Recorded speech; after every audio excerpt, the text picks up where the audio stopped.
পিএসসির প্রশ্ন ফাঁস কাণ্ডে আবেদ আলী সহ ৬ জনের দায় স্বীকার। খুলনায় যুবলীগ নেতাকে কুপিয়ে হত্যা। যুবদলের কেন্দ্রীয় আংশিক কমিটি ঘোষণা। ভারতে অপারেশনের সময় বাংলাদেশিদের কিডনি চুরি।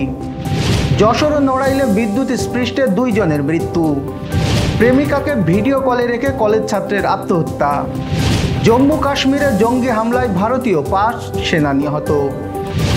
রাতে মুখোমুখি ফ্রান্স স্পেন, ভোরে আর্জেন্টিনা কানাডা। দর্শক, রাতের আয়োজনে সকলকে স্বাগত জানাচ্ছি। আমি এস.এম. আরিফ। শুনছিলেন 9 জুলাইয়ের প্রধান শিরোনাম, এবার বিস্তারিত। বাংলাদেশ সিভিল সার্ভিসের বিসিএস পরীক্ষা সহ গত 12 বছরে 30টি নিয়োগ পরীক্ষার প্রশ্ন ফাঁসের অভিযোগে করা মামলায় সরকারি কর্ম কমিশন পিএসসির চেয়ারম্যানের সাবেক গাড়ি চালক সৈয়দ আবেদ আলী সহ 7 জনের দায় স্বীকার জবানবন্দি দিতে সম্মত হয়েছেন। আজ মঙ্গলবার ঢাকার মেট্রোপলিটন ম্যাজিস্ট্রেট আদালতে জবানবন্দি দেন তারা। এদিকে আটক 17 জনের ব্যাংক হিসাব জব্দ করেছে বাংলাদেশ ব্যাংক। আব্দুল মোনায়েমকে সভাপতি ও নুরুল ইসলামকে সাধারণ সম্পাদক করে আজ মঙ্গলবার বাংলাদেশ জাতীয়তাবাদী যুবদলের নতুন আংশিক কেন্দ্রীয় কমিটি ঘোষণা করা হয়েছে। বাংলাদেশ জাতীয়তাবাদী দলের জ্যেষ্ঠ যুগ্ম মহাসচিব রুহুল কবির রিজভীর সই করা এক সংবাদ বিজ্ঞপ্তিতে নতুন কমিটির নেতাদের নাম ও পদবি জানানো হয়। কমিটিতে জ্যেষ্ঠ সহসভাপতি করা হয়েছে রেজাউল করিম পলকে। যুবদলের পুরো কমিটি পরে ঘোষণা করা হবে বলেও ওই সংবাদ বিজ্ঞপ্তিতে জানানো হয়েছে। এবার সকাল সন্ধ্যা বাংলা ব্লকেট ঘোষণা করেছেন কোটা সংস্কার আন্দোলনকারীরা। বুধবার সকাল 10টা থেকে সারা দেশে শিক্ষার্থীদের সড়ক মহাসড়কের গুরুত্বপূর্ণ পয়েন্টে অবরোধ করে বাংলা ব্লকেট পালনের আহ্বান জানিয়েছেন তারা। মঙ্গলবার সন্ধ্যায় সংবাদ সম্মেলনে বৈষম্য বিরোধী ছাত্র আন্দোলনের নেতারা এই ঘোষণা দেন। ঢাকা বিশ্ববিদ্যালয় কেন্দ্রীয় লাইব্রেরির সামনে এক সংবাদ সম্মেলনে এই কর্মসূচি ঘোষণা করেন বৈষম্য বিরোধী ছাত্র আন্দোলনের অন্যতম সমন্বয়ক নাহিদ ইসলাম। ভারতে বিভিন্ন অপারেশনের সময় হরহামেশা মানুষের কিডনি কেটে নেওয়া হচ্ছে। সে দেশের স্বনামধন্য বিশেষায়িত হাসপাতালগুলো ডাক্তাররা এই অপকর্মে জড়িত বলে অভিযোগ রয়েছে। কিডনি পাচার চক্রের সঙ্গে সংশ্লিষ্টতার অভিযোগে ভারতের রাজধানী নয়াদিল্লি ভিত্তিক ইন্দ্রপ্রস্থ অ্যাপোলো হাসপাতালের এক নারী চিকিৎসককে গ্রেপ্তার করেছে দিল্লি পুলিশ। 50 বছর বয়সী ওই চিকিৎসকের নাম ডাক্তার বিজয়া কুমারী। প্রাথমিক অভিযোগে জানা গেছে ওই নারী চিকিৎসক রাজধানী দিল্লি সংলগ্ন নয়ডা শহরের যথার্থ নামে একটি হাসপাতালের অপারেশনের নামে 15 থেকে 16 জন ব্যক্তির অপারেশনের সময় কিডনি সরিয়েছেন। কিডনি পাচারকারী দলের সদস্য হিসেবে এসব অপারেশন করেছেন তিনি। যাদের কিডনি তিনি সরিয়েছেন তাদের অধিকাংশই বাংলাদেশের নাগরিক। 2021 থেকে 2023 সালের বিভিন্ন সময়ের মধ্যে হয়েছে এই সব অপারেশন। এবার যশোর সহ আঞ্চলিক সংবাদ।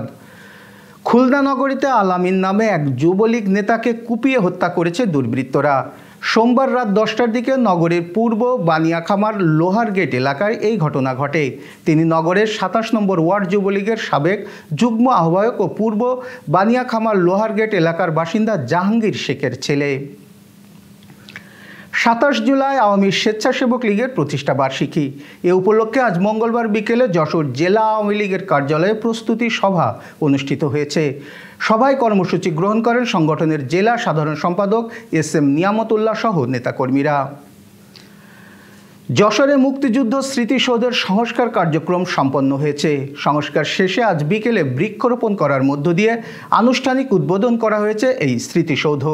জেলা প্রশাসক মোহাম্মদ আবরাউল হাসান মজুমদার ও পুলিশ সুপার মাসুদ আলম বৃক্ষরোপণ করেন।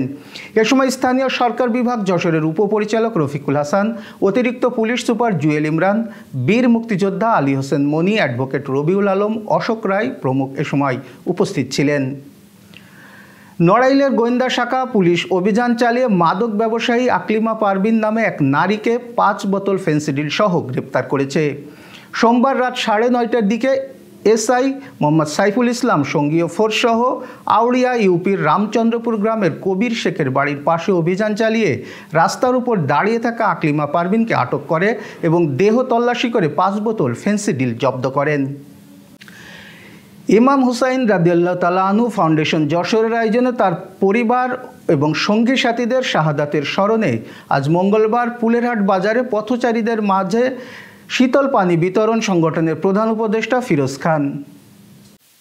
যশোরের অভয়নগরে বিদ্যুৎস্পৃষ্ট হয়ে সোহেল মোল্লা নামে এক যুবকের মৃত্যু হয়েছে। মঙ্গলবার উপজেলার ৫ নম্বর শ্রীধরপুর ইউনিয়নের পুরাখালী গ্রামে এই ঘটনা ঘটে। নিহত সোহেল আজ দুপুরে সুপারি গাছ কাটতে গেলে ওই সুপারি গাছে বিদ্যুতায়িত হয়ে তিনি ঘটনাস্থলেই মৃত্যুবরণ করেন।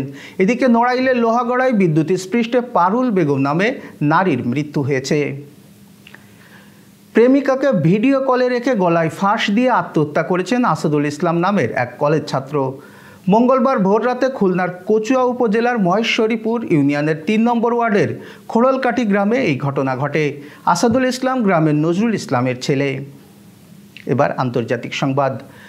জম্মু কাশ্মীরের সশস্ত্র গোষ্ঠীর হামলায় ভারতীয় সেনাবাহিনীর অন্তত ৫ সেনার মৃত্যু হয়েছে। আহত হয়েছেন আরও অন্তত ৬ জন সেনা সদস্য। হামলার পরপরই ঘটনাস্থলে বাড়তি সেনা মোতায়েন করা হয়েছে। জঙ্গিদের খোঁজে তল্লাশি অভিযান চালাচ্ছে সেনাবাহিনী। ভারতীয় সংবাদ মাধ্যম এনডিটিভি জানিয়েছেন সোমবার জম্মু কাশ্মীরের কাঠুয়া জেলায় এই হামলার ঘটনা ঘটে। Renaissance hospital and diagnostic centre. রেনেসাতেই মিলছে কম খরচে উন্নত সেবা। তাই নিশ্চিন্তে আমাদের সেবা নিন, সুস্থ থাকুন। Renaissance hospital and diagnostic centre, সদর হাসপাতাল মোড়, দরাটানা, যশোর। দর্শক, শেষ করব খেলার সংবাদ দিয়ে। প্রায় শেষের পথে ইউরো প্রতিযোগিতার 4টি দল টিকে আছে। তার মধ্যে আজ রাতে বিদায় নেবে একটি দল। বিদায়ের আগে মাঠে প্রাণপণ লড়াইয়ে মুখোমুখি হবে ফ্রান্স ও স্পেন। মিউনিকের সেই মহারণটি শুরু হবে বাংলাদেশ সময় দিবাগত রাত 1টায়। এদিকে কোপা আমেরিকার প্রথম সেমিফাইনালে টুর্নামেন্টের হট ফেভারিট আর্জেন্টিনার মুখোমুখি হবে ইতিহাস গড়া কানাডা। বুধবার যুক্তরাষ্ট্রের নিউ জার্সির মেটলাইফ স্টেডিয়ামে বাংলাদেশ সময় সকাল 6টায় ম্যাচটি অনুষ্ঠিত হবে। এই ছিল আজকের আয়োজন। শুভরাত্রি।